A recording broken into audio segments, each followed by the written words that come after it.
So, speaking of Pokemon, Nintendo Switch 2, they finally announced it, guys.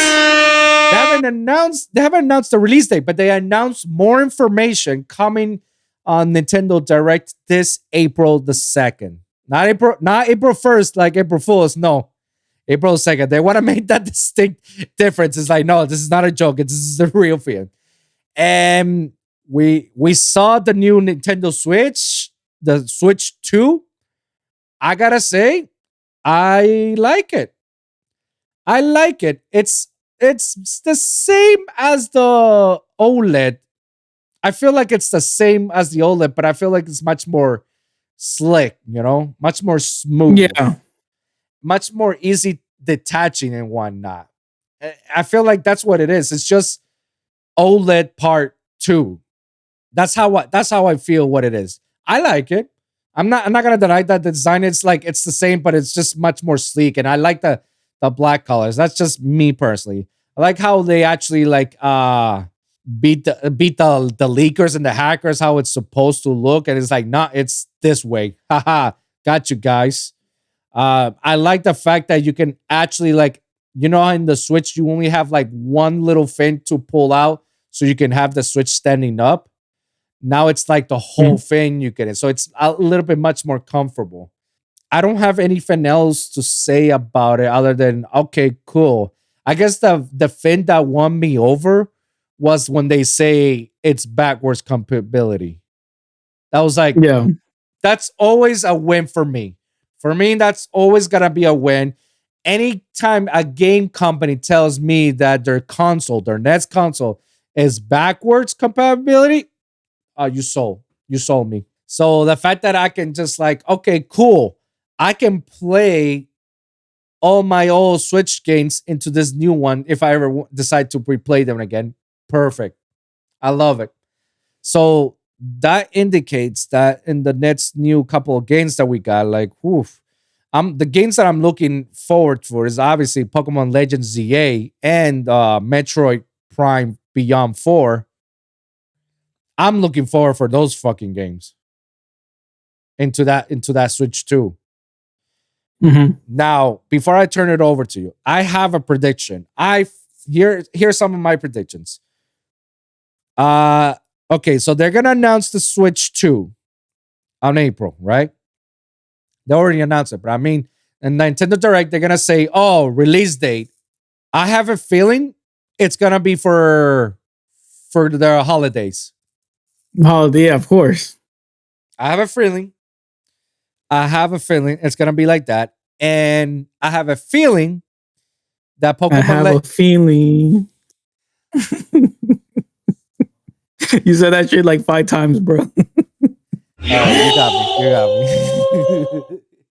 I have a feeling that Legends ZA will have a release date before the Switch 2. It's gonna have its own release date before the Switch 2. And I feel like people who wanna play Legends ZA on the Switch 2 will wait until the Switch 2 comes and play the Switch 2 version of it.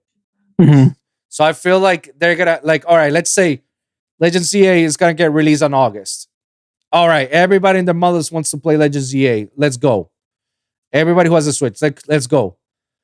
But Legends ZA for the Nintendo Switch 2 will be released in November along with the Switch 2. Now when people are like, well, I mean, it's backwards compatible, right? So if I buy it early, I get to play it, right? But will it be the same graphics, the same playthrough, the same gameplay?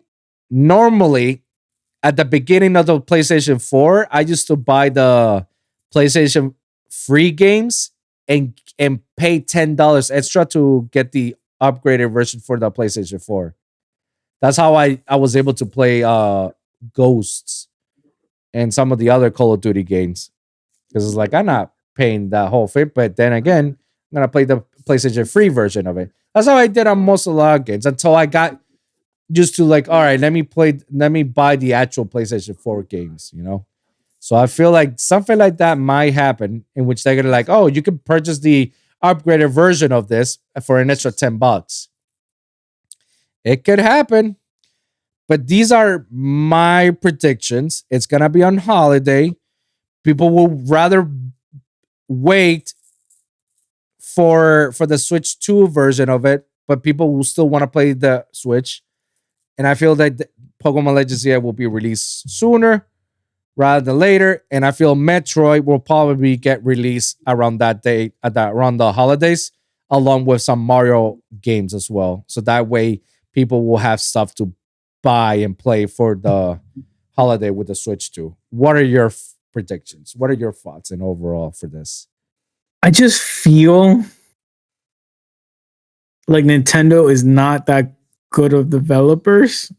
And I think it's only going to be for Switch because I don't see them making two different versions. Like that's just for an upgrade. Interesting. Okay. Unless they made two games that were different. Because like I'm trying to remember Nintendo's history and like I remember for Pokemon Mystery Dungeon they had like red and blue, and like red was for Game Boy, blue was for DS, but like those were made very differently and like blatantly like they were like we have two different versions, like right, because like you know like oh Diamond and Pearl says like, oh we had like Mystery Dungeon Red for Game Boy, Mystery Dungeon Blue for the DS, but those came out at the same time. Those came out at the same time basically because they were like people are still transitioning from Game Boy to DS. So for people that don't have the Game Boy, they can just play red, and then if they do get the DS, they can either still play red or upgrade to blue. Interesting. So because they didn't announce two, I just think like they're just gonna have one game to be just for the Switch. So you think that ZA itself is just gonna be the Switch? They're not gonna upgrade. Correct. No. I think the flagship for Switch 2 is gonna be the next Pokemon, whatever it is. Yeah, I agree with you that next year, the 30th anniversary of Pokemon is 2026. 2026 is the 30th anniversary. And I guarantee you, and I've been saying this a lot of times in the podcast, even on and anywhere we talked about this, guarantee Pokemon is not gonna pass this opportunity and not release Gen 10. They have to release Gen 10. And for sure, we said it in the podcast before, Gen 10 will for sure is gonna be Switch 2. No way they're gonna keep it to a Switch 1. Unless they want to keep. The thing is, they could do that. Yeah, but they could. I was gonna say they could do that if they're gonna make one version for the Switch, one version for the Switch 2. Yeah, that I can see, and then one has a different like gameplay style or game through, and the other one has its own thing. I can see that happen. I see it, but at the same time, I mean, anything can happen. Sure, I just don't see it because like the consoles are not that different. You know, the console is just like a bigger screen. Yeah, like when you go like again going back to Pokemon Mystery Dungeon, like the Game Boy was one screen, the DS was dual screen, so it was like almost playing a whole different game.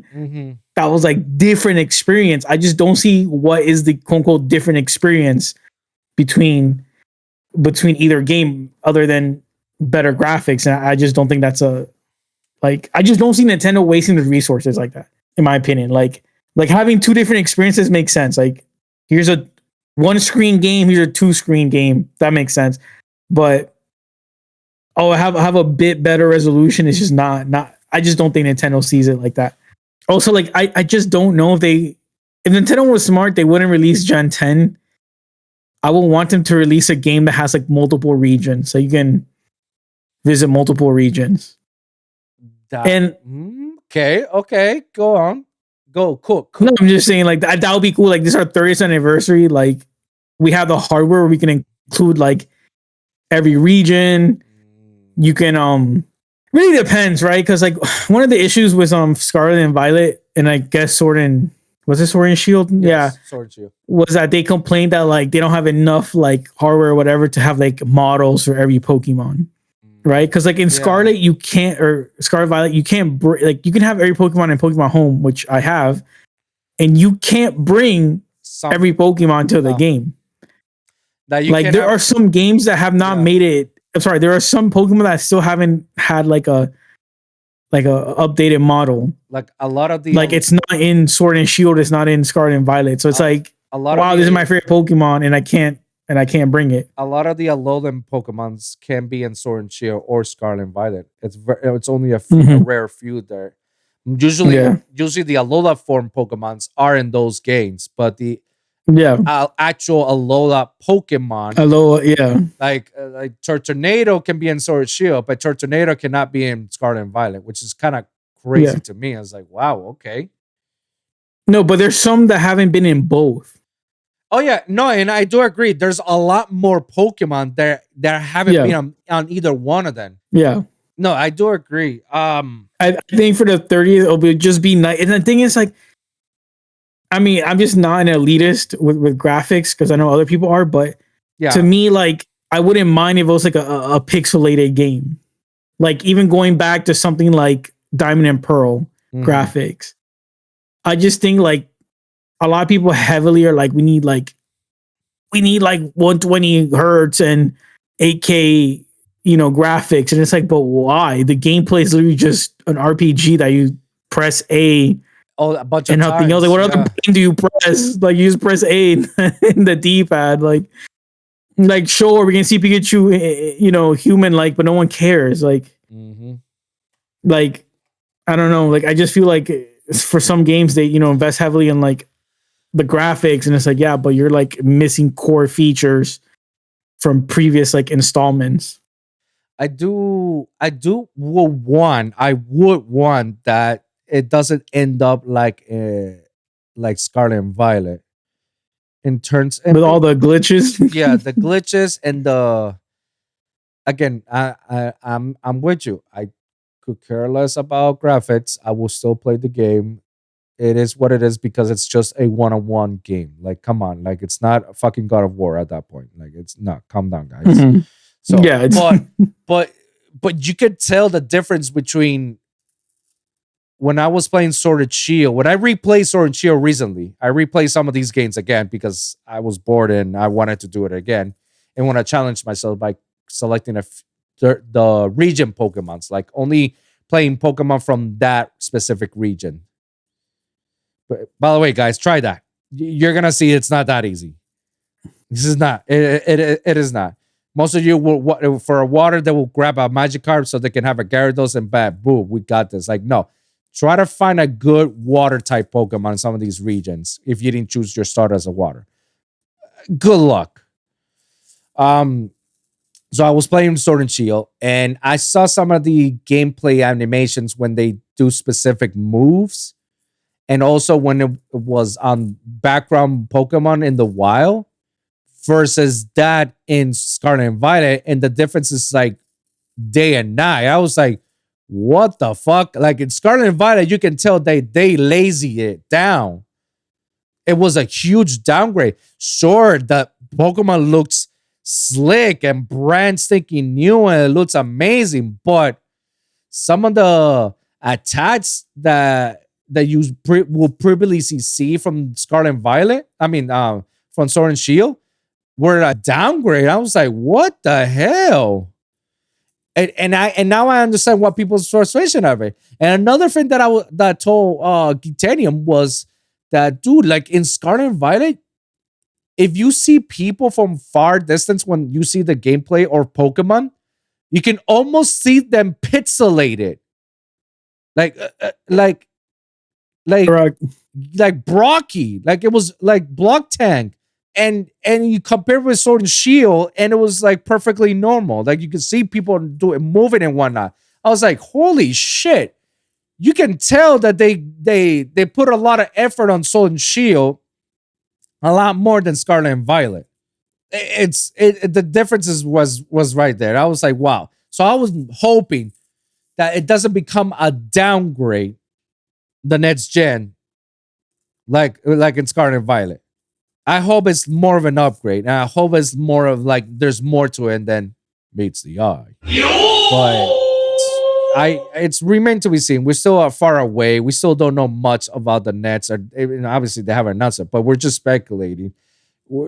We still feel. I do agree with you that I can see your point of view where, like, they're just not gonna do that. Like, have an exclusive version of like, oh yeah, version I don't know. Version green is gonna be Switch 2, and version yellow is gonna be Switch only.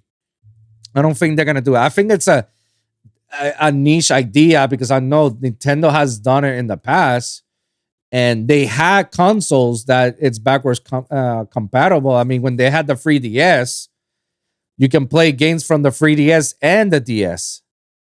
So I can see how with the Switch is like, oh, it's gonna be almost the same thing as well. Would there be that much of a difference? I'm just waiting for the direct. I'm waiting for direct because I feel like we need more information. Like there needs to be more. Like I like this. I like the tease that they gave us, but like I said, I like it because it's cool, it's slick, and it's backwards. But it's just a Switch OLED Part 2. It's just the same thing of it. And you can give and bro, I can just Google right now the Switch OLED and the Switch and the new Switch 2, and you can see it's the same thing. Only Switch 2 will have better things than the OLED, but it's practically the same console. They just copy pasted it to make it better. I guess that's how, if you want to put it that way, you know. Any other thoughts you want to give out of it? Any inputs? Yeah, honestly, I want to, I like giving props when people deserve them. Nintendo has a good track record of having like good looking consoles when they use like accent colors. So interesting. So what do you mean? So the Switch 2 is all black, and then it has like the accent like red and blue around the the joystick, right? Like versus the Switch 1 where it's like the entire controller was red, the entire controller was blue. Like that's not accent colors. So like if you look back at older consoles, like some DSs and stuff like that, like the best, I don't know, like they just have a good use of accent colors when they try. Like when they try, they have sleek consoles, and then when they troll, they have like the Wii U, and it's like, okay, cool, like the first DS. Yeah, dude, I didn't bought the first DS. I think my brother did, but I never bought the DS. I probably got myself the DS Lite when the Lite version came. That's like what, a year later or two? Yeah, that's when I got the DS. When I got the Lite version. Because it looks sleeker. It looks nice. It looks nicer than the bulky DS that we got. Yeah. And the same thing with Game Boy. I got the DS. I got the DS from a friend because he got the DS Lite. Yeah. And then I was like, and then around that time, like Pokemon came out, the Diamond, and I was like, yeah, that's when I got the DS Lite so I could play Pokemon Diamond and Pearl. That's it. Again, guys, if you look at my history, the only times I've ever bought a Game Boy or anything that's Nintendo console related, the only times I ever bought it is so I could play Pokemon. I could give free flying thoughts about any other game. Switch, however, was the exception because the Switch has a lot more games that I didn't know I could to like taste, like the Mario Party games, the Legend of Zelda games. That was like, whoa. And now it's gotten me more intrigued with the other IPs that they got, like Metroid itself. So yeah, like that's the other reasons why I will buy it, so I can play more of those games, and because that's the only console Nintendo has. So it's like, yeah, like you have to. Yeah, I could have gone away with the DS because the DS, I don't need to buy the Wii to play Pokemon or the Wii U. which is, I had the Wii. The Wii was dope for a time, so I can play Twilight Princess. But I never got to the Wii U because I heard so many bad reviews about the Wii U that everybody was shitting on Nintendo. So it's like, all right, I could skip this. I don't need it. And I just focus on the Game Boys and whatnot. You know, I don't know. You got any other final thoughts you want to before we switch to the next topic? I do not. All right. Well, guys, let us know on the comments down below. What are your predictions for the Nintendo Direct? I think we're gonna have more announcements for the next couple of games that they announced last year about Metroid. I'm pretty sure we're gonna get an announcement from Metroid and Mario. Are we getting a new Zelda game anytime soon? No. The reason why people are still playing Tears of the Kingdom as of right now. Like Tears of the Kingdom is what, 2 years from now? Last year? No. When did it got released? Last year or the year before? I'm tripping. 2 years ago, Tears of the Kingdom. Yeah, people. 2 years ago. Yeah, Legend of Zelda is any Zelda game we're not gonna have anytime soon because Tears of the Kingdom is still fresh for a lot of people, and people are still playing it, and it's still like selling. Yeah, it's that good. I played it and I loved it. It was good. It was like it's been a while since I played a good Zelda game like this, and I enjoy every moment of it. I don't think there's gonna be a new Zelda game, but I do think there's gonna be announcements for the new Mario games, Metroid games, any other Nintendo property games. Sure, that we're gonna add some stuff in that we don't care, like Pikmin. Who the fuck cares about Pikmin? I don't, but a lot of people do.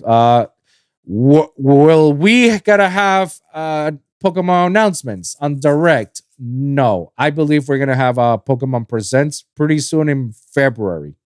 That's where usually there's a new Pokemon announcement. They're gonna announce Pokemon Day. Yeah, Pokemon Day.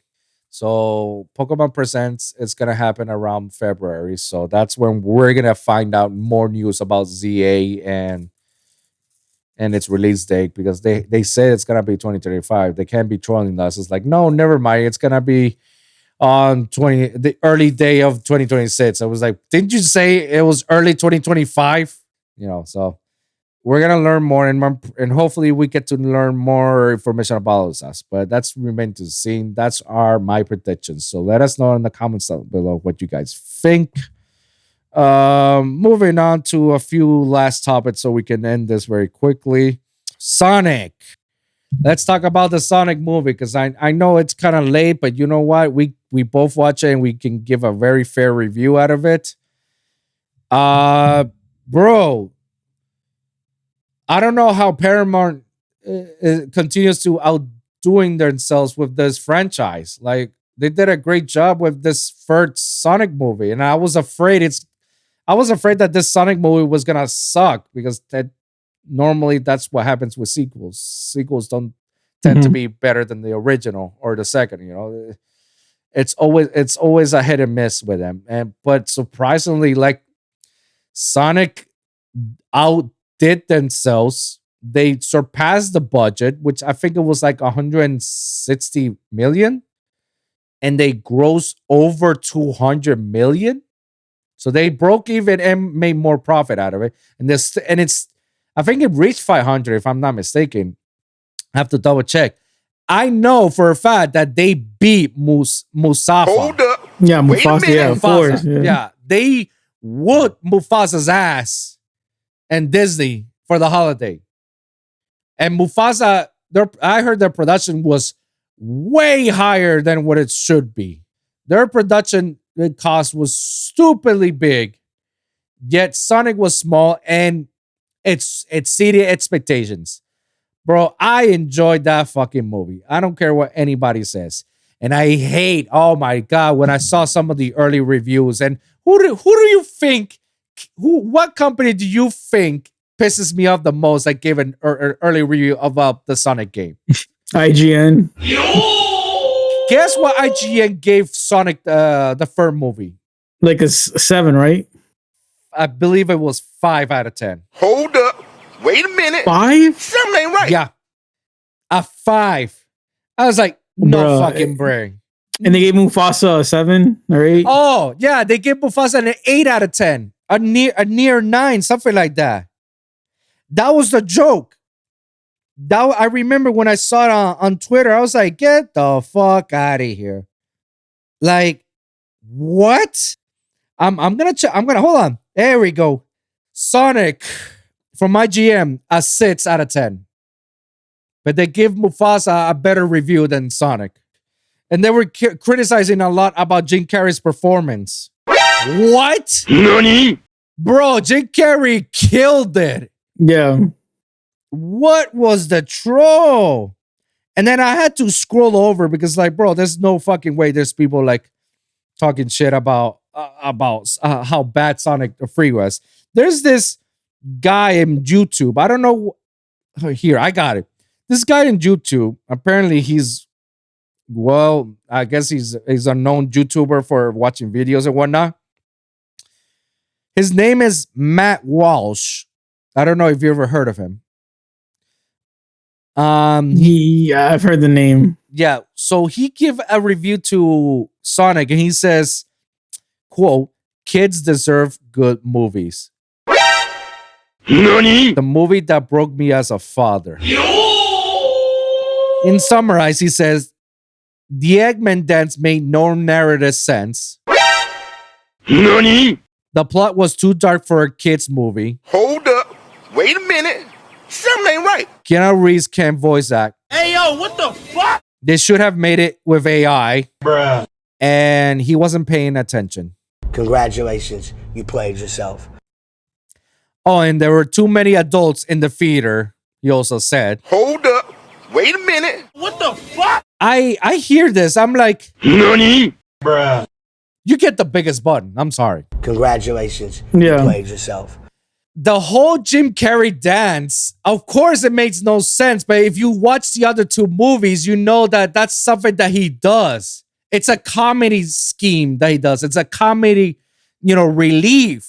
It's a comedic dance. Yeah. Anybody who knows about Jim Carrey and Jim Carrey's, history of films knows what type of person Jim Carrey plays as a character. So that me seeing a new sort of dance in this new Sonic movie is like, bro, this is hilarious. And I laughed so hard when I watched it. And the whole plot was too dark for kids movie. Bro, this plot was a little bit mild. It was mild. Anybody who plays Sonic Adventure 2 knows the plot. So we know what happens. Yeah. And for him to say, oh, it's too dark for kids movie. Have you seen the Goonies? Have you seen Hook? Have you seen any of the Disney original movies? You serious? Like, Yeah. the classic ones? Bro, Sonic does not compare to any of those old movies. In terms of how dark? Nah, bro. That was mild. That was mild. Like, yeah, it was like, oh shit, it went there. But it was like, my kid is not gonna have nightmares about it. What? Yeah. And the whole Keanu Reeves cannot voice act. I disagree wholeheartedly. I feel like Keanu did a way better job voice acting for Shadow than Chris Pratt voice acting for Garfield and Mario. Mm-hmm. Like, I feel like Keanu Reeves did a better job, that he felt like the part of Shadow. And people who, again, nobody knows about Shadow's character, go fucking play Sonic Adventures. Go play the Sonic Adventure 2 game and every other game that Shadow appears in. So you'll see what kind of dark person he is. I think Keanu Reeves was part of it. And obviously, Idris Elba kills it as Knuckles 100%. Yeah, so I got furious when I saw that IGN gave it a shitty review. But again, it's also considered to remain seen. Like, it's a fucking IGN. What do you expect?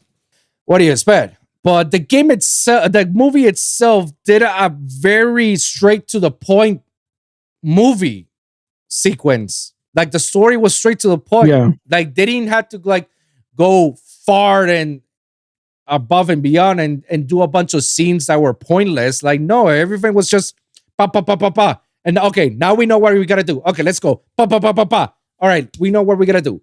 Pa pa pa pa pa. That's it. It's like, yes, give us a straightforward movie like that. You're doing it's very linear plot. yeah, and I understand. I wasn't expected to like have like, oh yeah, a lore behind the lore behind the lore. No, linear, and that's fine. It works.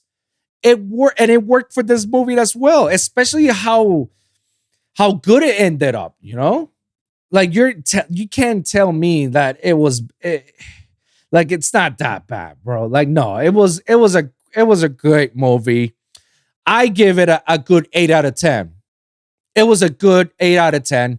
If I'm gonna push it 8.5, it was a great movie. Or all every cast member did as Sonic or as Knuckles, as Tails. Everybody did a great job. Even the actors, like the adults that weren't anime that were part of it, they did a fantastic job.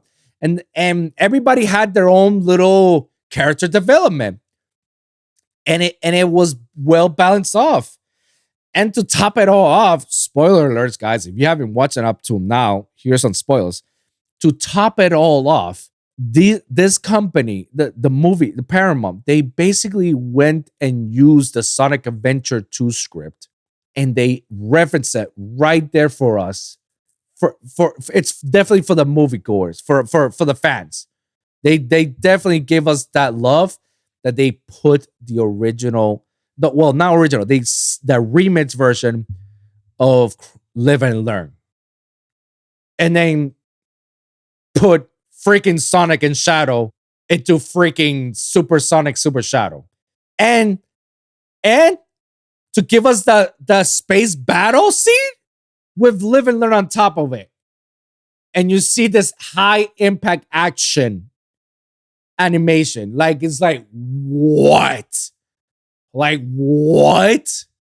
Only to give us two secret endings that's saying that, oh, this is gonna keep going like this, like the Fast and the Furious franchise. It's gonna keep going. Leaving us is like, oh fuck, we got Metal Sonic coming. And oh, nice, Shadow is alive. They went above and beyond and pleased the fans. They did an excellent job on pleasing the fans. And if they're going to continue to do that, whatever formula that they got with these Sonic the Hedgehog franchise movies, whatever the formula is, if they continue with that same formula over for the next fourth movie, the sequel, bro, they can have like 10 more sequels for all I care. If it's going to be like that, like I'm sold. I'm sold.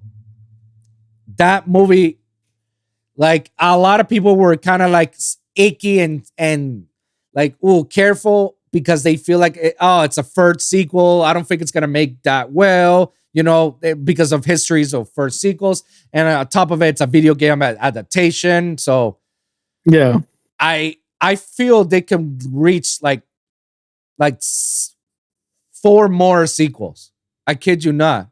Like the 4th sequel is gonna be about Metal Sonic, and then the 5th sequel can continue the lore with Shadow's past and where Shadow's from, and the Chaos Emperor. You know, like, and then you got other. There's just so much in the Sonic universe that you can unite, and that's when you can add more of the Sonic characters.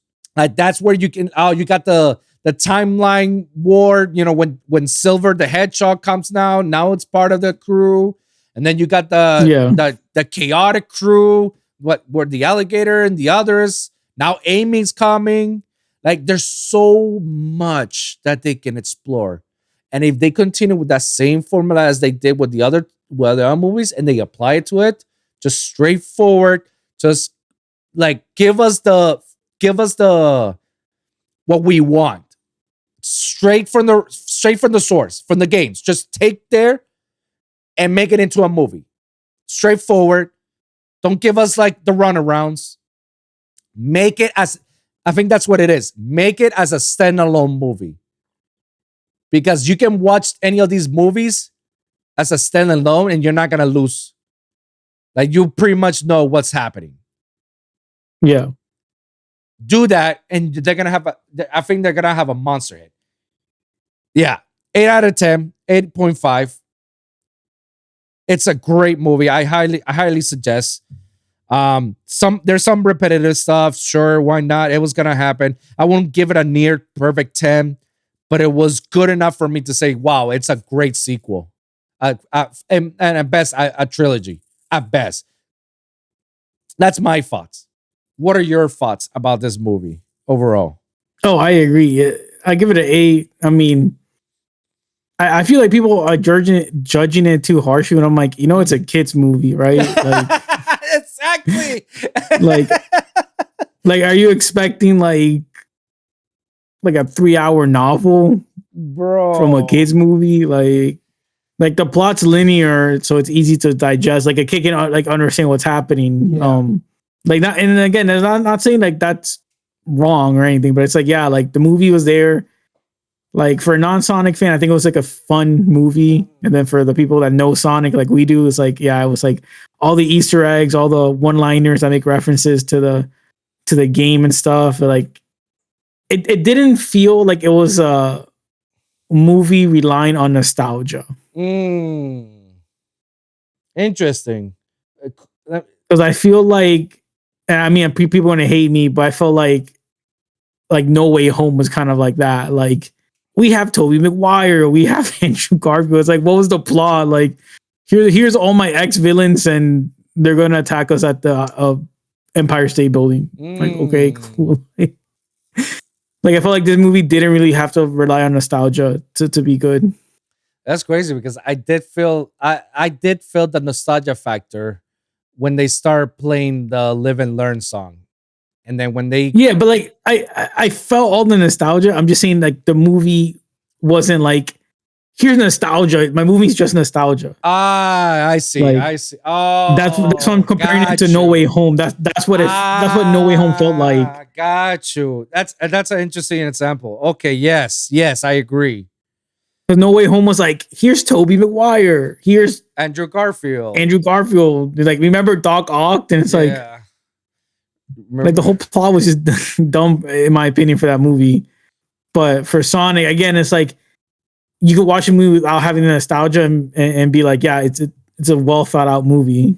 Yeah, I have nothing negative about it. Maybe later on somebody can comment down below if they found like there's something that they could have done better or anything. I overall thought that they did a great job. I mean, shit, it's gross however million movie money. Like it was like I saw it. It was the highest grossing film in a trilogy. I mean, it's one of the most successful video game adaptation movie. Yeah. Like it beat Mario. And Mario was pretty big. And Mario was like, I didn't consider Mario to be a great movie overall. But I had my gripes with the voice actings of a lot of the people. Jack Black was great, but I wouldn't say like Seth Rogen or Chris Pratt did a good job as Donkey and Mario. Like I feel like the guy who did Luigi did a better job than anybody else. But again, Charlie. But it's because Charlie has that voice. He has that voice, so I can see it. And Charlie's characters, like if you see any of the actors' characters in any of the movies, like Horrible Bosses and Always Sunny in Philadelphia, and the one he did, I think After School is the name, the one he did with Ice Cube. Like his character itself is like he's like scared shitless itself. Like he will just like go nuts about it. So I can see him as Luigi because Luigi is that character. But like Chris Pratt, again, we're not going back. We're not going back to that. I don't want to go back to Memory Down Lane. You guys want to hear my criticism of that? Just look at the playlist of the podcast. There's an episode dedicated for it. All right, guys. So I gotta repeat myself. But yeah, Sonic 3 did a great job. And I like how they left it open with like, we can go to a fourth movie or we can just leave it here. It's to each one's imagination. And I like how Jim Carrey, after the second sequel of Jim Carrey, says like, I'm retiring from acting. And Paramount made it clear, it's like, we're not replacing Jim Carrey. Like, that's his role. He is Dr. Eggman. Like, there's no way that we're gonna give that out. And I like it how in those years until they make the third movie, he comes out and be like, holy shit. And he's like, yep, he still got it. And I heard a lot of people criticizing Jim Carrey's performance. I don't know if you've heard. I thought people said it was good because he had to play like two people at once. That's what I'm saying. I heard people that's like, man, like he's too wacky, or he's like too this and too that. I'm like, bro, you don't know. This guy's a legend. Like, he's a legend in the comedy scene. And he did a way better job than any of the actors because, like you said, he played two characters. And he had two different styles. Like, it wasn't like it was a copy paste of the same character and it's just like two different screens. No, like Eggman was in a certain way and his grandfather was in a different way. So he has to play both characters differently. And I also heard like, oh, but I hate that Eggman became a good guy at the end. I was like, if you play the game. He does that all the time. Yeah, like if you play any of the fucking games, you'll see like you'll see that Eggman switches to the good guys a lot more than you think, because he realizes like, holy shit, did I fuck up? Okay, I'll lend you a hand. He literally does it in Sonic Adventure 2. He does it on like in the final story. Both like Team Dark and Team Hero like unite. They unite to beat the final hazard. So it's like it's literally true to the game. Like, and he does that too in the Shadow of Hedgehog game. He does that in Sonic Heroes. He does that in the Sonic the Hedgehog, the one that came in on the ad spots. That's like the worst Sonic game. He did that on the last one, Sonic Frontiers. Yeah, he's a bad guy. He tells you that he's a bad guy, but at the end, he tends to help Sonic and friends. It's like, all right, if this one time, I'm gonna help you. When we both know, it's like, this is not gonna be the one time, because he realizes like, oh shit, I am least a great level of hell that I cannot put it back. Like, again, guys, they hinted for Metal Sonic. That was Eggman's creation, and at the end, Eggman regrets that because Metal Sonic became a sentient being. It's like, I don't need to listen to you. I'm gonna do whatever I tell you. And he realized like, oh shoot, okay, we need to do something about this. And also in the Sonic Adventure game, he also created chaos. He created the chaos, and he needed to collect all 7 Chaos Emeralds. And when he realized that chaos was just like out of control, he went as like, okay, so here's some of the Chaos Emeralds. Do your supersonic thing. Like, this is out of hand. Yeah.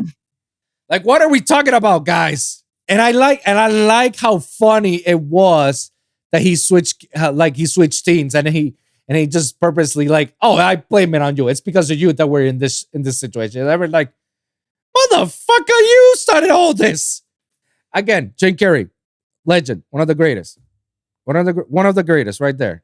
Anybody who says anything negative about Jim Carrey and his performance is like, they get the bun, you know? Like, you clearly have not seen Ace Ventura or The Mask or Liar Liar or The Cable Man or any of the SNL skits or the Living in Color skits too. Like, take it down the history lane and watch some of Jim Carrey's greatest hits. Then come back to me. Sonic.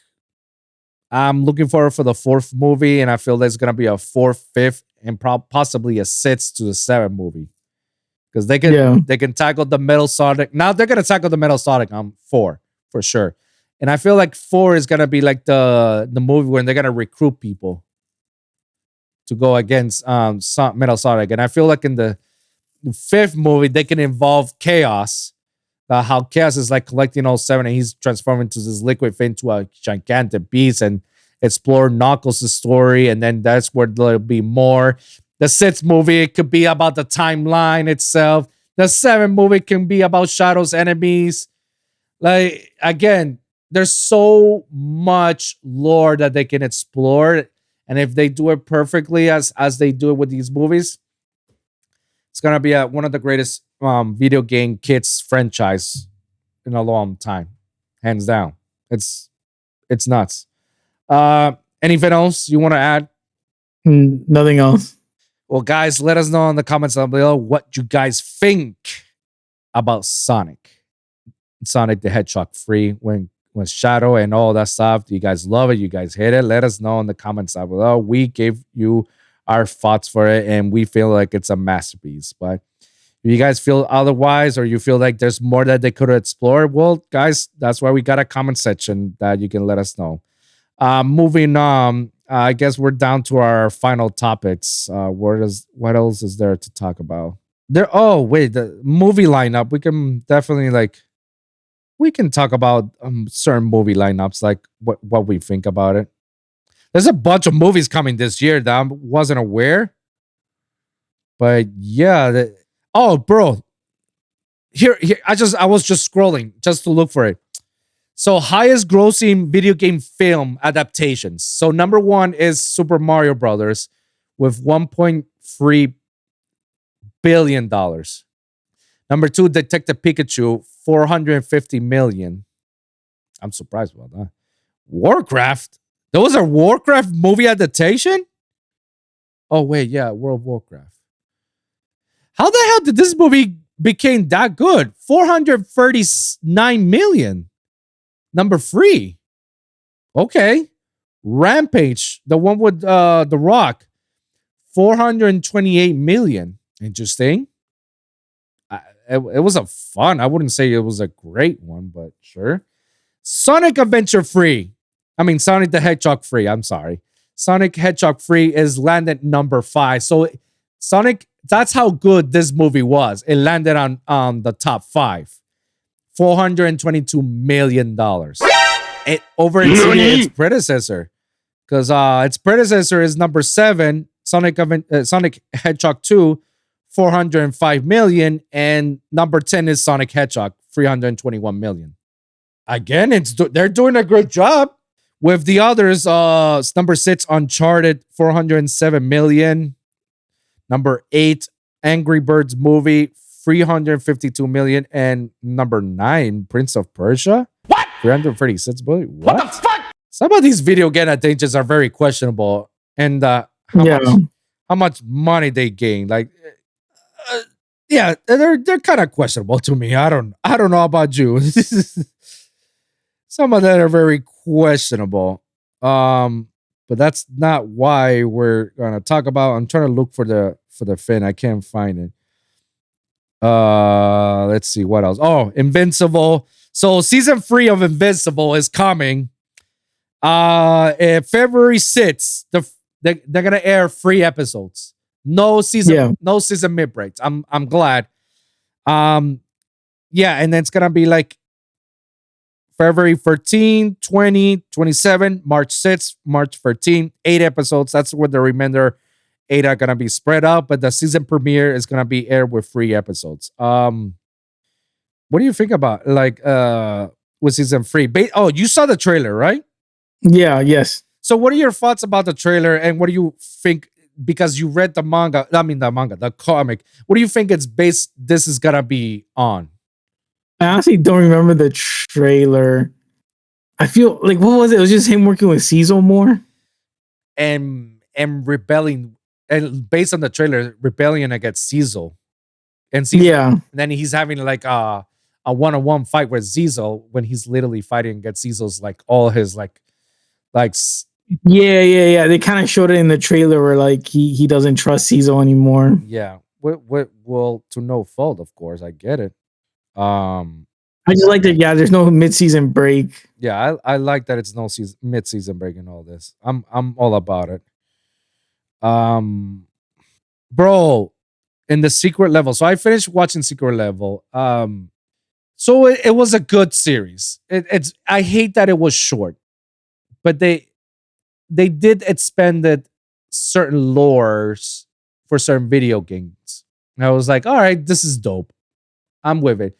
So the way I comparing Secret Level, I'm comparing it to the Star Wars Visions. Multiple people from different anime companies and anime studios took their version of Star Wars and they put it into like to the show. And some of these episodes are like 8 minutes long, 10 minutes, 15 minutes, 18 minutes. No, there's not one that's like, oh yeah, it's a full 20-minute video episode. None of that. Everything is like 20 or less or way less. So it was like it's an interesting anthology, I would say. If I had to grade it, I will say 7 out of 10 because it's not bad, Okay. but I feel like they have so much potential that I feel like they just missed. And I feel like some of the potential that they show us in these teasers, in this video, in these episodes, became teasers. In a sense, like, bro, you only give me this much. You could have explored a little bit on. And again, it's a video game adaptation lore that you're adding to it. But I feel like you can do a lot more. Like you can do so much, and they have so many IPs that they can just like go nuts about it. I feel like they have potential. They have a potential, and I'm happy that they are seizing it. Some of these games were like, holy shit, this is pretty dope. And then some of them were kind of boring and slow. It's like, all right, it's not my cup of tea. But then the next episode was like, holy fuck, this is a great game. They're like, oh yeah, I remember playing this game. It was a mixed bag. I recommend you watching it and judge it on your own. You're not gonna feel like it's a waste of time, but you will feel like I feel like you could have given me a lot more than this. That's how I feel.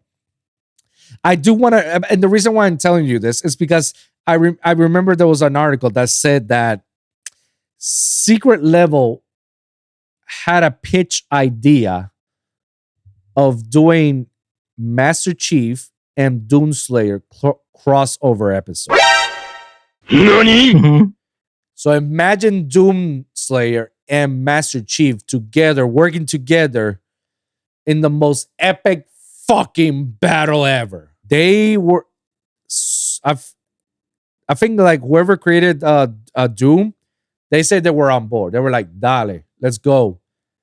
Microsoft said, "Nah, we're good." Bruh. I was like, bro. I don't know. Like, I mean, I can see why Microsoft protects the IP. Like, that just sounds like it just doesn't make sense, you know? Like, Of course, but that's why they call it. That's why this whole Secret Level anthology is like we're adding a story to it, but it's not supposed to be canonically to the story because some of the games that they're putting are games that they have too many stories. There's too many universes, and so they could just like pick one and whatnot. They even did one for the PlayStation episode was pretty interesting, honestly. Because the PlayStation episode was like picking up some of PlayStation's exclusive IPs and put it into a simulation game that you had to like, beat Kratos or beat the Helldivers or beat the little Big Planet or beat some other shit and try to show them like, I'm ready for this. As of like, oh my God, you are the player. Or like, I feel like I was the player in all this. So the way they did it was like, wow, they actually did a good job at it. So I can see doing like a made up spin-off crossover of that. So doing something like that for Master Chief and Doomsayer, like two of the most iconic characters in terms of like it's me against the world because I'm the one-man army and I can fuck the whole entire Covenant and the entire hell. I felt like, man, that was a good missed opportunity. They could have like indulged in it. Like they could have at least like dance around the idea and at least for like for a second season, you know, like hey, but you know, like it is what it is, you know. I don't know. I thought it could have been dope, and there was definitely gonna be like something that the fans will scream about it. It was like, oh my God, this one time this fake canon like happened, like Doom traveled to a Slayer like multiverse and ended up with Master Chief, and the both of them are like fucking everybody's egg. That could have been like a cool story. I don't know. I felt it was pretty It was a cool idea, I guess. Release some of the games are getting released right now. Capcom, bro. Oh my god. We're not gonna talk about the Game Awards much because we had our hit and misses. We definitely had it. It's incredible that Astrobot win the majority of these Game Awards. I feel like at that point it's like, yep, they're rigged. They're rigged. There's like, fuck you. Come on. Like Astrobot over what were the other categories? What were the other games? It was Wukong and Final Fantasy Rebirth and Elden Ring. and Elden Ring. Oh, the Elden Ring DLC. So I feel like anything, something that me and Mr. Angry Troll talk about is like they should have never added games that are already released a year ago, and they just come back because they had a great DLC or something. Like that's not fair. And also with Rebirth as well as like it's technically it's its own standalone game, but it's definitely a remake. It still falls in that remake category. I feel it shouldn't. But obviously, I was rooting for Rebirth and didn't want it. It was Astrobot. But I feel like Wukong should have taken that title. I feel like Wukong should have taken that title. It's just as sad that it didn't. But, you know, it is what it is. But I was definitely happy some of the game trailers because the whole year last year was nothing. There wasn't like much to discuss about video games. In terms of video games, it wasn't a good year for video games. And getting closer to the Game Awards, there wasn't any like new announcements for the next video game or something. So we were like itching. And then when the Game Awards was aired, we saw some of these games announcements. We're like, holy shit, finally. I'm going to give it to Capcom. Capcom is by far, and you can argue this with me, by far the best gaming studio right now. Right now. Capcom is the best gaming studio right now. It is the most consistent, the most efficient, and the most creative. And something that I noticed in these game trailers and whatnot, that there hasn't been a new IP other than Naughty Dog, which is like, wow, okay, cool. We just got the new IP for Naughty Dog. That's sick. That game looks sick. The teasing, whatnot. I don't give a shit what the people are talking about. Again, it's the same old story all over again about like, oh, but it's a female, this and that. Oh, they should have played this. I was like, cry me a river. It's a fucking video game, okay? And we have other games that represent a female. Like, what the fuck is Tomb Raider? What's Bayonetta? But some of these, like any of the Resident Evil games, they have a female main protagonist. The fuck are we crying about? But anyways, I'm glad that I'm noticing that a lot of studios, and you and me, we point this out when Microsoft aired the next games that they're about to release. Noticing that every single studio, they're just doing sequels of rehashed IPs. Yeah. Other than that Naughty Dog game that they're releasing, like everything is just a sequel or a rehash of the same IPs that they have. Like remakes, we're gonna do remakes, and that's something that Capcom is planning to do. They announced that we're planning to do remakes. We're planning to take some of the old classics and bring it back. So I have hope that Dino Crisis is gonna be part of it. I have hope for it. I mean, shit, they announced Turok. Like, wow, okay, so we got a new Turok game, and they also announced the Onimusha game, Okami 2. Like, holy crap!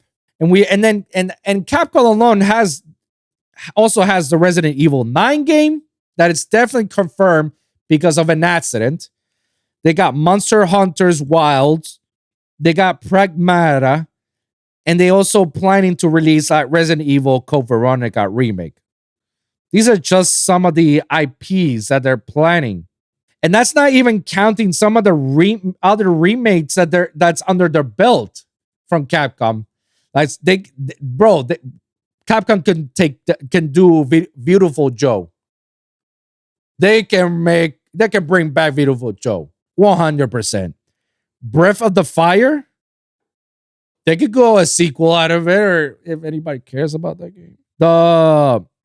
What's this fighting game that you like the character that's a vampire or Morgana? Oh, Darkstalkers. Yeah, bro, they can bring that back.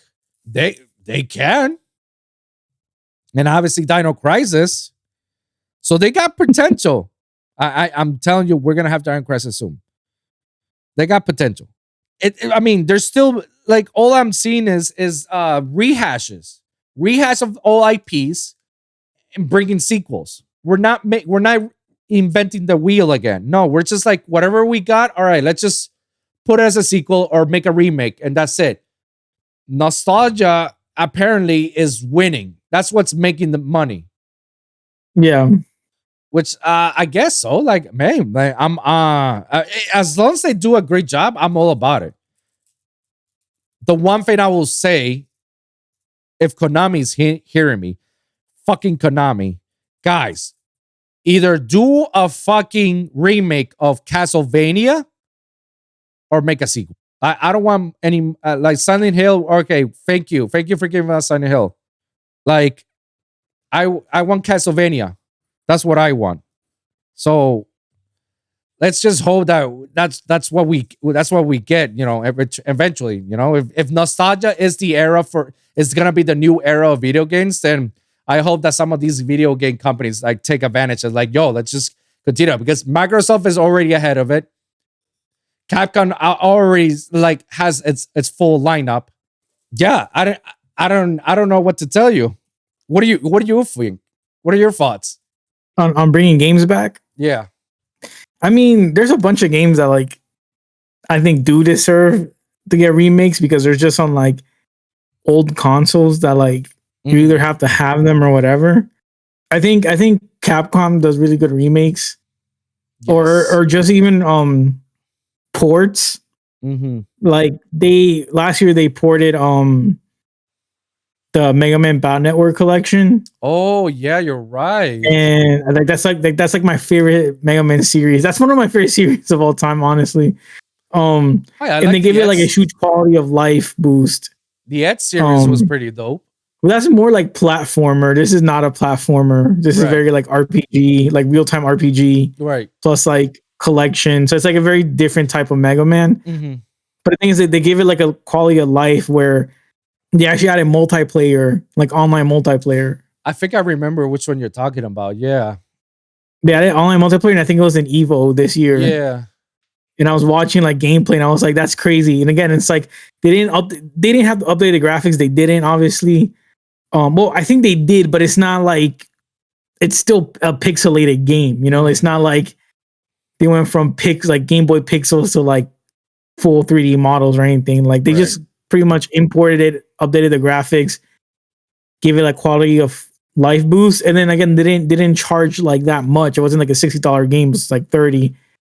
And I think I kind of like that type of style of remaster.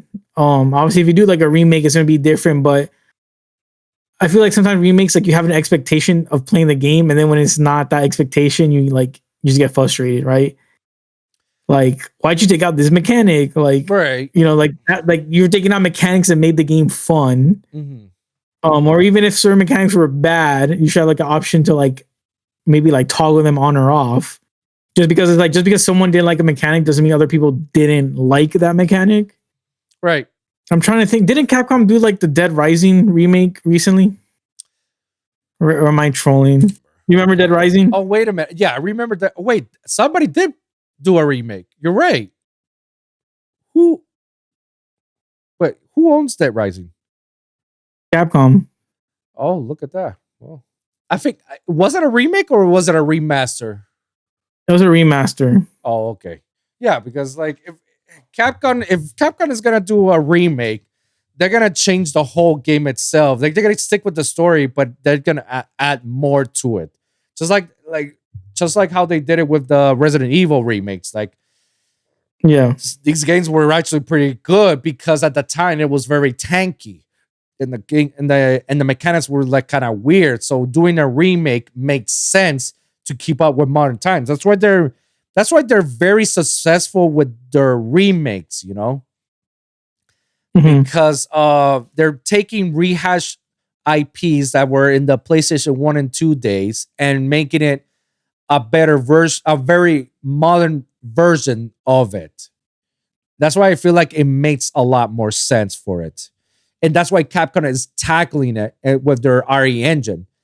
And because it went so successful that they did the RE engine with the sequel of Devil May Cry 5 and the other Resident Evil sequels, that they're like, oh, shoot. So this engine's pretty good applying to these games. Maybe we should apply to some sequels for these games. So we're probably going to see our RE engine for Onimusha and some of these other IPs.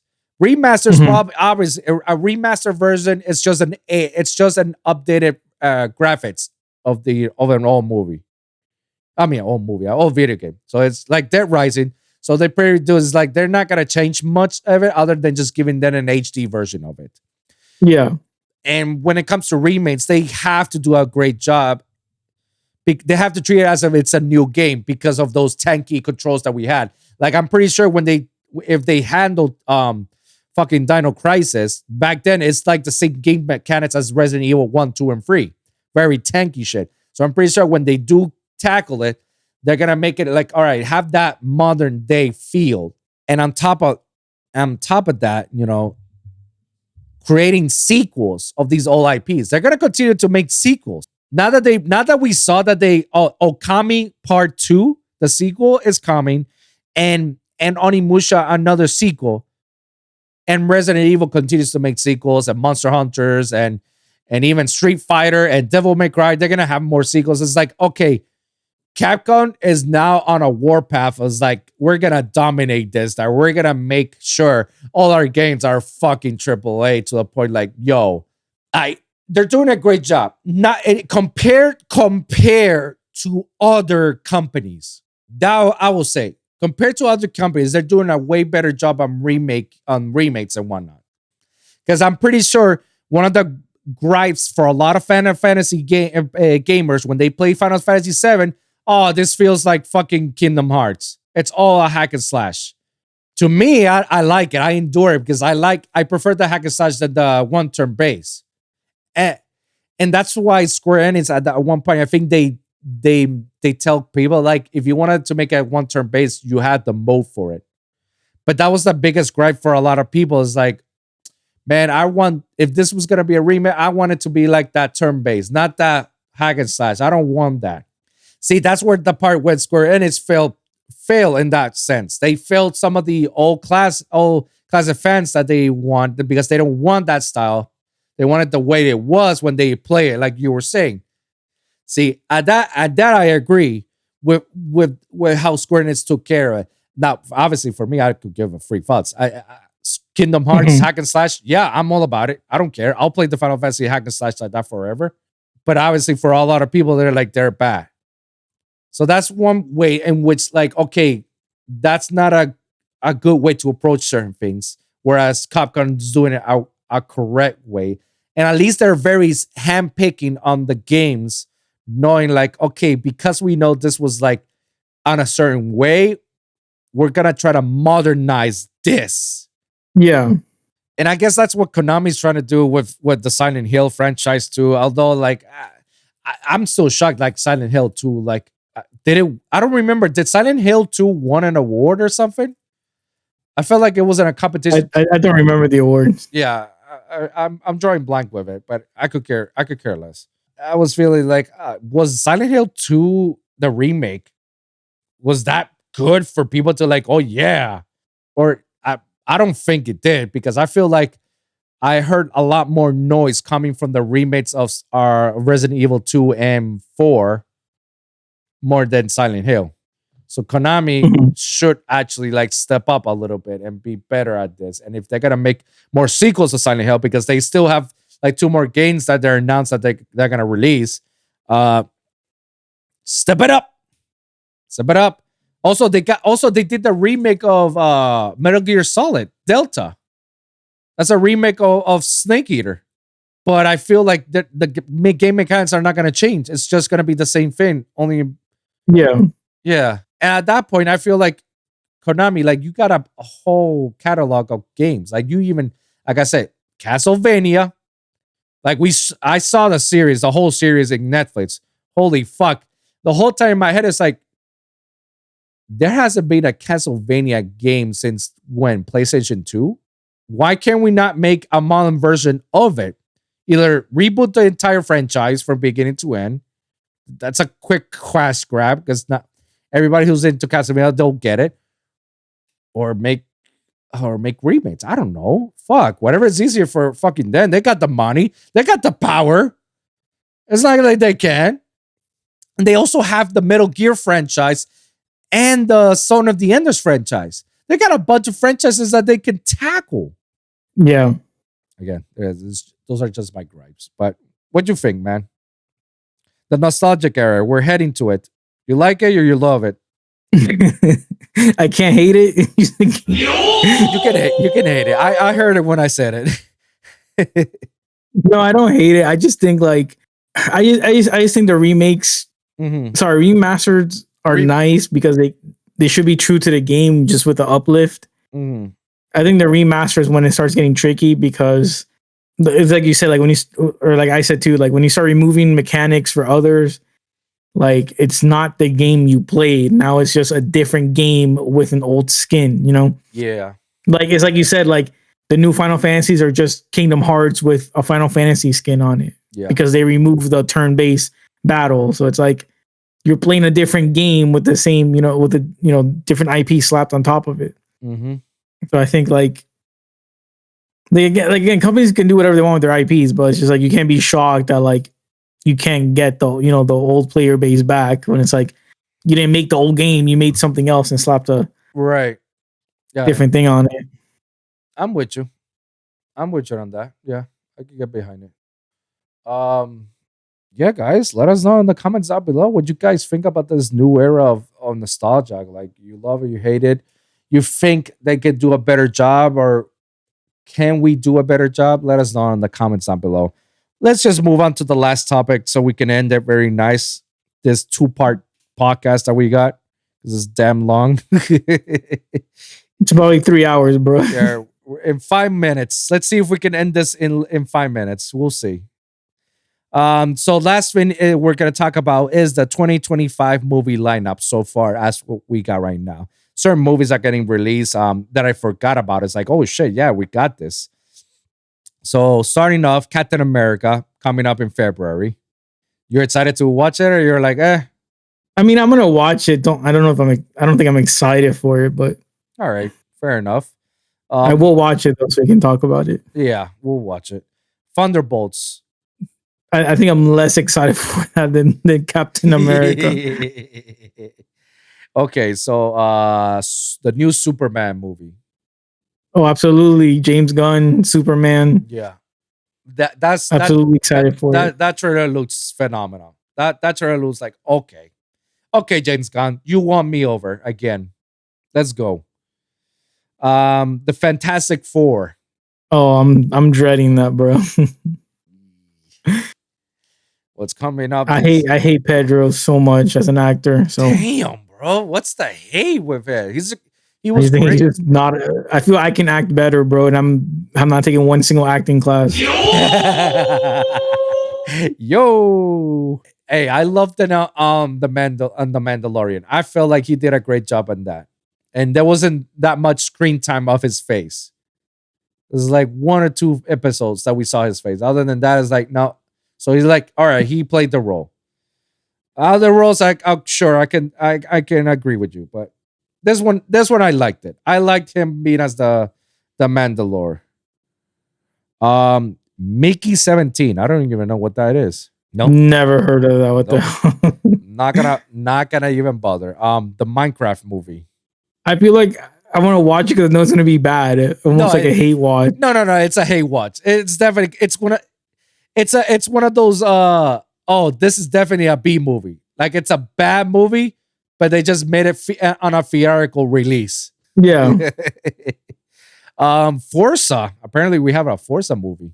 The car racing IP. Because if they did Need for Speed movie, if they did a Gran Turismo movie, why not Forza? But not Forza. Okay. Yeah.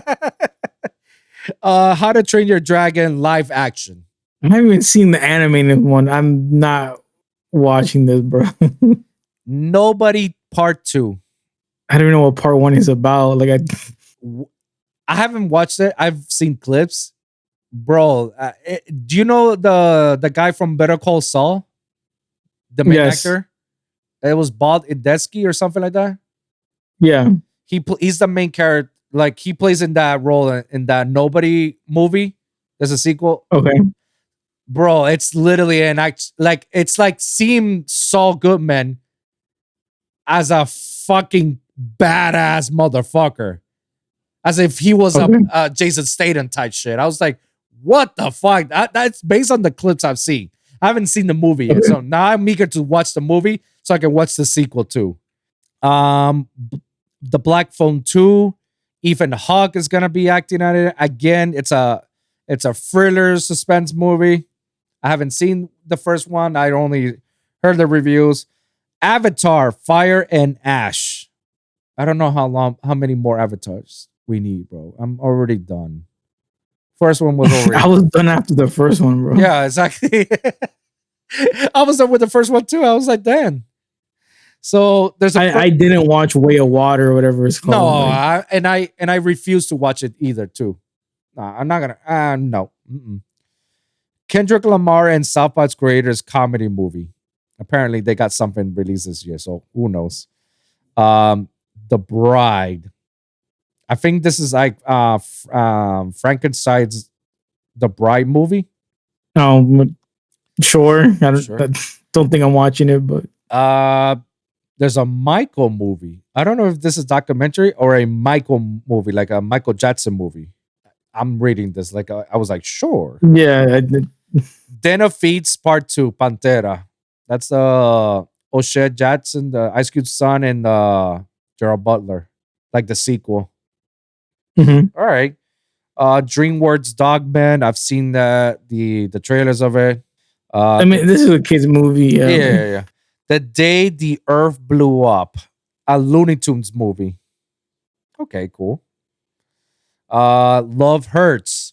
Sure. Paddington Free. Paddington in Peru. Sure. I don't know that franchise. So Megan 2.0. There's gonna be a sequel to Megan. Jurassic World Rebirth. That's the name. That's where and Scarlett Johansson's gonna be in that movie. Apparently, it's getting released this year. Saw 11. Okay. What? That's bro. Everybody wants the Saw franchise. That's how much they love it. They want people cutting their arms and body parts for like, yeah, okay. The Wolf Man. Oh, it just says Wolf Man. Okay. The Accountant Part 2. I felt like the first one ended how it's supposed to end. I don't realize there was a sequel. They needed a sequel, but you know. Mm-hmm. Now You See Me Part 3. Okay. Sure. I mean, Jesse Eisenberg is bored, sure. The Conjuring Last Riots. That I will watch because I watch all of James Wan's Conjuring universe. So I'm definitely watching that. The Amateur. I don't know. Looks kind of suspense. Until Dawn. I'm gonna watch that movie. It's definitely a scary movie. I'm gonna watch that movie, but it's because they're taking sources from the original movie, but the plot it's so different, and I'm intrigued of how they're doing it. Because in the movie it's one of those. I mean, the game is one of those choice games. Like every choice will affect you all the way to the end. Yeah. So like if you make a good choice, you'll have everybody survive. If you make one error choice, means one will die and everybody will survive or something like that. And you know, that's what it is. So this, when I saw the trailer, I was like, holy shit.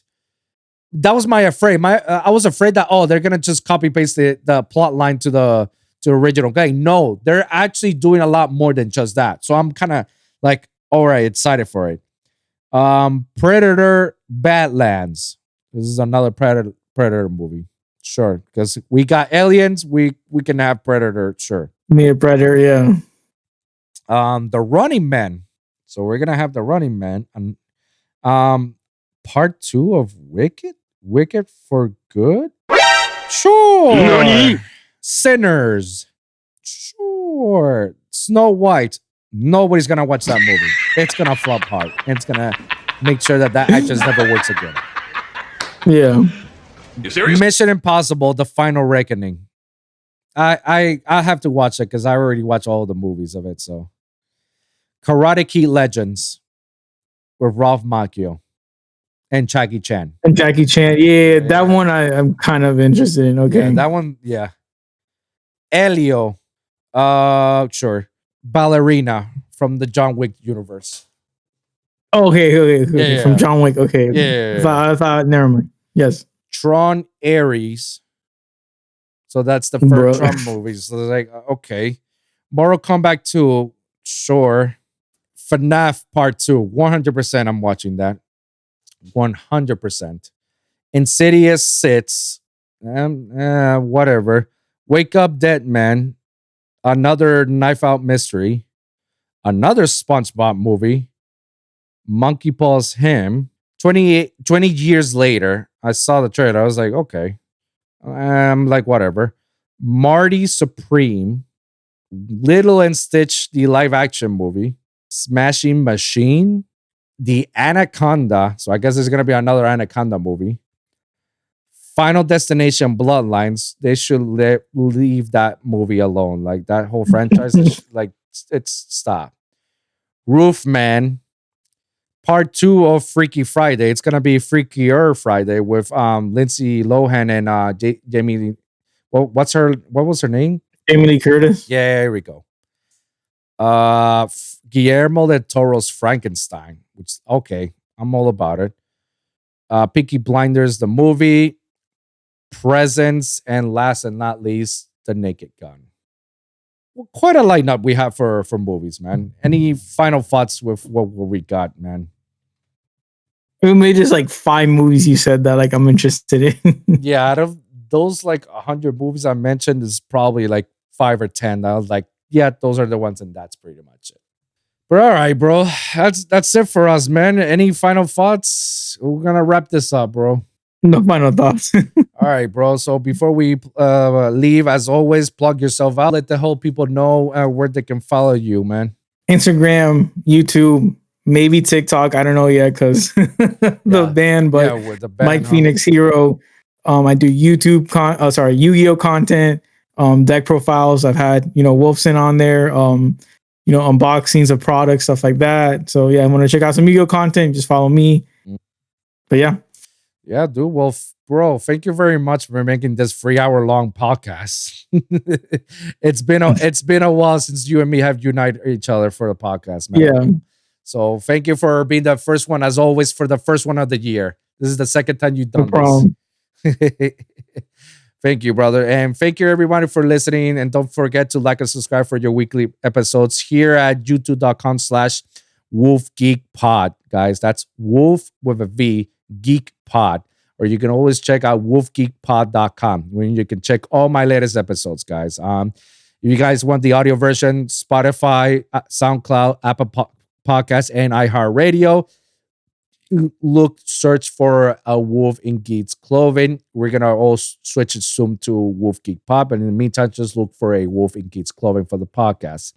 Comment down below. Let me hear your thoughts. Share your experiences. If you guys got a specific topic that you want us to talk about or cover, please let us know in the comments down below. We're gonna do our best to talk about it in the next episode. So, guys, thank you guys for tuning in. We'll see you guys in the next one. All right, peace.